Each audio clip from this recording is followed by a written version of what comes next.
रामकृष्ण हरी. नमस्कार. वनस्पतीची ओळख युट्यूब चॅनलवर आपल्या सर्वांचं हार्दिक स्वागत. मित्रांनो, बंधू भगिनींनो, कसे आहात? सुखी असाल, आनंदी असाल, खुश असाल असे मी देवाजवळ प्रार्थना करून आजच्या व्हिडिओला सुरुवात करतो. वनस्पतीची ओळख या युट्यूब चॅनलच्या माध्यमाद्वारे आपल्यापर्यंत जंगलामधील वनस्पतीची ओळख, वनस्पतींचे औषधी उपाय, घरगुती उपाय, नुकसे टोटके आणि निसर्गाचा खजिना मी ह्या चॅनलच्या द्वारे आपल्यापर्यंत पोहोचवण्याचं काम करत आहे. तरी अजून आपण वनस्पतीची ओळख या युट्यूब चॅनलवर नवीन असाल, चॅनलला सबस्क्राईब करा, लाईक करा, हे दुसऱ्यापर्यंत शेअर करा, जेणेकरून दुसऱ्याच्या उपयोगी येईल. बरं, आरोग्याचा खजिना म्हणजे निसर्ग आहे. जीवनाचे डॉक्टर म्हणजे निसर्ग आहे. निसर्ग म्हणजे काही अशा अद्भुत वनस्पती आहेत, अशा काही अद्भुत शक्ती आहेत, परंतु त्यांच्याविषयी आपल्याला माहिती नाहीये. आपले पूर्वज जाणायचे, आपले पूर्वज ओळखायचे की पूर्वी आपले पूर्वज त्या काळामध्ये दवाखाने नव्हते, तरी लोक तंदुरुस्त राहायचे, 100 वर्षापर्यंत जगायचे आणि त्यांचा प्रत्येक कार्य सफल व्हायचे, कारण त्यांना वनस्पतीची माहिती होती. आजच्या पिढीला वनस्पतीच्या माहितीपासून आजची पिढी लुप्त होत चाललेली आहे. म्हणून आपल्याकडे असलेलं काही वनस्पतीचं ज्ञान, पूर्वजांच्या अभ्यासातून अवगत झालेलं, ग्रंथ पुस्तकांच्या माध्यमातून मिळवलेलं, वैद्य गुरूंच्या माध्यमातून मिळवलेलं ज्ञान मी आपल्या परीने युट्यूब चॅनलच्या माध्यमाद्वारे आपल्यापर्यंत पोहोचवण्याचं कार्य करत आहे. म्हणून तुम्ही मला सपोर्ट करा, मी तुम्हाला सपोर्ट करेन. एकमेका सहाय्य करू, अवघे धरू हा सुपंथ. बघा, आज मी तुम्हाला सांगत आहे सफेद गुंजाचा आयुर्वेदिक औषधी उपाय आणि तांत्रिक माहिती काही सिद्धींसाठी. बघा, तर एकदम जबरदस्त उपाय आहे. आपल्याला माहित आहे गुंजांचे प्रकार. गुंज हे 3 प्रकारचे आहेत. लाल गुंज आहे, सफेद गुंज आहे, काळा गुंज आहे, निळा गुंज आहे. गुंजाच्या 4 प्रजाती आढळून येतात. सगळ्यात दुर्मिळ गुंज म्हणजे निळी गुंज ही मिळत नाही, ही खूप दुर्मिळ गुंज आहे. लाल गुंजा खूप मोठ्या प्रमाणामध्ये कुठेही उपलब्ध आहेत, कुठेही मिळतात, लाल गुंजा मिळतात. काळे गुंज सहसा कमी प्रमाणामध्ये मिळते आणि त्याच्यापेक्षा ढवळी गुंज, सफेद गुंज तर कमी प्रमाणामध्ये मिळते. तर अशा ह्या गुंजांचा प्रकार आहे. तर वेगवेगळ्या कार्यासाठी वेगवेगळ्या गुंजा वापरल्या जातात. तसे तसे व्हिडिओ मी तुम्हाला पुढे दाखवणार आहे. आज आपण पाहणार आहोत फक्त सफेद गुंजाचा उपयोग. तर बघा, सर्व कार्यसिद्धीसाठी मी तुम्हाला सफेद गुंजाचा उपयोग सांगत आहे. तर बघा, काय करायचंय, रवी पुष्य नक्षत्र बघायचे. ज्या दिवशी रवी पुष्य नक्षत्र येणार आहे, पुष्य नक्षत्र पाहिजे, रविवार पाहिजे, त्याच्या आदल्या दिवशी शनिवारी संध्याकाळी तुम्हाला गुंजाचं झाड शोधून ठेवायचे. आधीच गुंजाचं झाड शोधून ठेवल्यानंतर शनिवारच्या दिवशी गुंजाच्या झाडाजवळ जायचे, त्याला 1 लोटा जल टाकायचे, थोडं हळदी कुंकू तांदूळ टाकायचे, ते त्याला प्रार्थना करायची ती, हे वृक्षराज, हे वनस्पतीराज, मी तुला उद्या पुष्य नक्षत्रावर घेऊन जाणार आहे, तरी माझं सर्व कार्य सिद्धीसाठी मी तुला नेत आहे. तुम्ही सर्व शक्तीनिशी येऊन माझं सर्व कार्य तुम्ही करून द्यावा, अशी प्रार्थना करायची. किंवा त्याचा एक मंत्र आहे, ओम सुलभ वनस्पती, सर्व कार्यसिद्धीसाठी घेऊन जात आहे, तरी सबब हजर राहून कार्यसिद्धी करीत जावे असं आमंत्रण देऊन यावे. रविवारी सकाळी जायचं आहे, आंघोळ करायची आहे, शुचिर्भूत सकाळी उठायचं, आंघोळ करायची, पूजा करायची. पूजा नाही केली तरी आंघोळ करायची, धुतलेली किंवा नवं वस्त्र घालायची, त्या झाडाच्या जवळ जायचंय, त्याला विळा, लोखंड, कोयता वगैरे लावायचं नाही, त्याची मुळी अलगद काढायची. मुळी काढत असताना सोम शब्दाचा उच्चार करायचे आणि करून ती मुळी काढून घ्यायची. काढून घेतल्याच्या नंतर घरी यायचे. घरी आल्यानंतर तिला गंगाजल पंचामृत स्नानाने शुद्ध धुवून काढायचे. त्याच्यावरती हळदी कुंकू अक्षदा, त्याला धूप दीप दाखवून त्याची पूजा करायची. त्याला थोडासा मिठाईचा नैवेद्य दाखवायचे आणि अशी त्याची पूजा करून झाल्यानंतर 1 तुकडा देवघरात ठेवा. 1 तुकडा तुम्ही सतत स्वतःच्या पॉकेटमध्ये, खिशामध्ये, कोऱ्या कागदामध्ये घेऊन आणि खिशामध्ये, पॉकेटमध्ये आपल्या सतत जवळ ठेवा. जवळ ठेवल्यानं तुमची सर्व कामं होतील. सर्व कार्यसिद्धीसाठी या मुळीचा उपयोग होतो. त्याचप्रमाणे लोकांमध्ये मान्यता प्राप्त होण्यासाठी याचा उपयोग होतो. लोकांनी आपल्याला मानावं, लोकांनी आपल्याकडची वाहवा करावी असं तुम्हाला वाटत असेल, तुमचे सर्व कार्य सिद्ध होण्यासाठी, हर कार्यामध्ये सफलता प्राप्त होण्यासाठी तुम्ही सफेद गुंजाची मुळी विधिवत काढून फक्त जवळ ठेवा, तुमची सगळी कामं होऊन जातील. बघा, हा गुंजाचा एकदम जबरदस्त उपयोग मी तुम्हाला सांगितलेला आहे. मायबापा, हा उपाय तुम्ही करून बघा.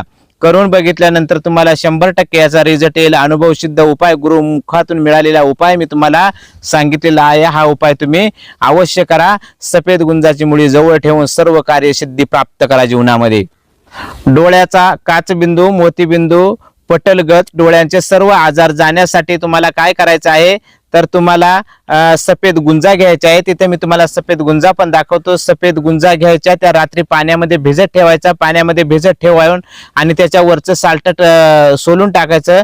सोलून मध्ये जो सोललेल्या गुंजा घ्यायच्या, चांगल्या पाट्यावर वाटायच्या, बारीक पेस्ट करायची, त्याची गोळी बनवायची, लंबोळी गोळी बनवायची आणि ती गोळी लिंबाच्या रसामध्ये उगाळायची आहे. लिंबाच्या रसात उगाळून डोळ्याला अंजन करायचं 2 वेळेस, सकाळ संध्याकाळ डोळ्याला 2 वेळेस अंजन केल्यानंतर 1 महिना कंटिन्यू हा उपाय केल्यानंतर तुमचा मोतीबिंदू असेल, काचबिंदू असेल, पटल रोग असेल, डोळ्यांच्या इतर समस्या असतील त्या पूर्णपणे निघून जातील.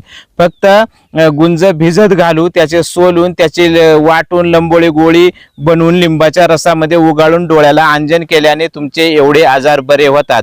तर असतो कावीळ, ज्या माणसांची कावीळ पूर्णपणे, एखाद्याला कावीळ होती, काविळीचे सुद्धा प्रकार आहे ती मग बा पिवळी कावीळ असेल, सफेद कावीळ असेल, काळी कावीळ असेल, अशा 3 प्रकारच्या कावीळ येते आणि सगळ्या प्रकारच्या कावीळ मी सांगतो ह्या औषधांना बरे होतील. कावीळ ही दवाखान्यामध्ये बरी होत नाही, डॉक्टर सुद्धा गावठी औषध घ्यायला सांगतात. तर गावठी औषध तुम्ही काय करायचं, सफेद गुंजाचा पाला आणून ठेवायचा घरामध्ये. ज्या वेळेस एखाद्या माणसाला कावीळ होईल त्यावेळेस त्या गुंजाचा पाला चिलमीमध्ये भरून किंवा एखाद्या पानाची अशी गुठोळी करून त्याच्यामध्ये भरून तो पाला चिलमीप्रमाणे ओढायचे, धूर मध्ये गिळायचे. हा उपाय तुम्हाला 7 दिवस करायचे कंटिन्यू, सकाळ संध्याकाळ चिलमीमध्ये भरून किंवा पानाची चिलीम करून, साधी आंब्याच्या पानाची चिलीम करून त्याच्यामध्ये गुंजाचा पाला भरून, सफेद गुंजाचा पाला भरून त्याचा धूर ओढायचा आहे 2 टाइम 7 दिवसामध्ये.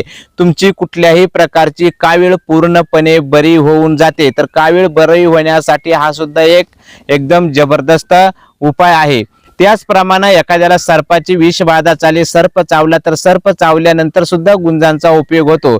काय करायचे, गुंजा पाण्यामध्ये वाटायचे आहेत किंवा गुंजांचं पाणी धुवून घ्यायचे, गुंजा पाण्यामध्ये वाटून आणि त्याला पोटभर गुंजाचं पाणी पाजल्यानंतर त्याला उलट्या होतील. उलट्या झाल्यानंतर घाबरण्याचं कारण नाही, उलट्या झाल्यानंतर उलट्यान वाटे सर्पाचं विष बाहेर पडतंय आणि त्या माणसाला तुम्ही लगेच दवाखान्यामध्ये घेऊन जायचं आहे. तर असा हा जबरदस्त उपाय आहे. गुंजाच्या पाण्यानं सर्पाचं विष शुद्ध उतरतय. माणसांचं तोंड येते बघा, तोंडामध्ये छाले पडतात, तोंड येतंय, तिखट खाता येत नाही, सतत तोंड येत राहत आहे. ज्या माणसांना उष्णता राहते त्यांचं सतत तोंड येतंय, त्यांनी काय करायचे, त्या माणसाने काय करायचे, गुंजाची पानं वाटायचे, त्याच्यामध्ये थोडी साखर टाकून पानं वाटून लगदा करायचे, त्याच्या बारीक बारीक हरभऱ्यावरल्या गोळ्या बनवून ठेवायच्या आहेत ते आणि त्या गोळ्या तोंडामध्ये धरून चगळत राहायचे, रस गिळत राहायचे, चगळत राहायचे, रस गिळत राहायचे. हा उपाय 6-7 दिवस केल्यानंतर आलेले तोंड, तोंडामध्ये पडलेले छाले, तोंडामध्ये पडलेले चट्टे, उष्णतेने आलेलं तोंड पूर्णपणे 7 दिवसामध्ये बरे होऊन जाते. एकदम जबरदस्त उपाय. गुंजाचा पाला वाटा, त्याच्यामध्ये थोडी साखर टाका, गोळ्या बनवून ठेवा, तोंडामध्ये ठेवून चगळत राहायचे. तुमचा पूर्णपणे तोंडाचे छाले वगैरे पडून जातील. त्याचप्रमाणे तुमचा आवाज सुद्धा सुमधुर असा होईल. असा हा गुंजाच्या पाल्याचा एक आयुर्वेदिक औषधी उपाय आहे. हा उपाय मी तुम्हाला सांगितलेला आहे. हा उपाय तुम्ही करू शकता. त्यावर सुद्धा पांढऱ्या गुंजांचा उपयोग होतो. संधिवातावर काय करायचंय, पांढऱ्या गुंजा तुम्हाला भिजत घालायच्या आहे, ती भिजत घालून त्या वाटायच्या आहेत, वाटून गरम करायच्या आहे, ती थोड्या पातळ करायच्या, गरम करायच्या आणि जिथं जिथं तुमचे सांधे दुखतात सांध्यावरती वरतून तुम्हाला त्याचा लेप द्यायचे आणि कपड्याने बांधून टाकायचे घट्ट. हा उपाय तुम्हाला एकदाच करायचे संध्याकाळच्या वेळेस. संध्याकाळच्या वेळेस काय करायचे, गुंज पाण्यामध्ये वाटून घ्या, गरम करा आणि सांध्यावरती त्याचा लेप देऊन आणि त्या बांधून टाका. तुमची सांधेदुखी पूर्णपणे बरी होईल. संधिवात सुद्धा ह्या उपायाने बरा होतो. तर हा सुद्धा उपाय तुम्ही लेपसाठी वापरू शकता. प्रमेय नावाचा हा भयानक आजार असतो. तर प्रमेय नावाच्या प्रमेयाचे प्रकार आहेत. तर प्रमेय नावाचा बरेचसे प्रकारचे प्रमेय आहेत. तर सगळे प्रमेय हे स्त्रियांचे बरा करणारा हा एक मी तुम्हाला आयुर्वेदिक उपाय सांगतो. तो उपाय म्हणजे पांढऱ्या गुंजाच्या पाल्याचा रस काढायचा, मेंदीच्या पाल्याचा रस काढायचा. मेंदीचे एक झाड येते, तर मेंदीच्या पाल्याचा रस काढा, पांढऱ्या गुंजाच्या पाल्याचा रस काढा.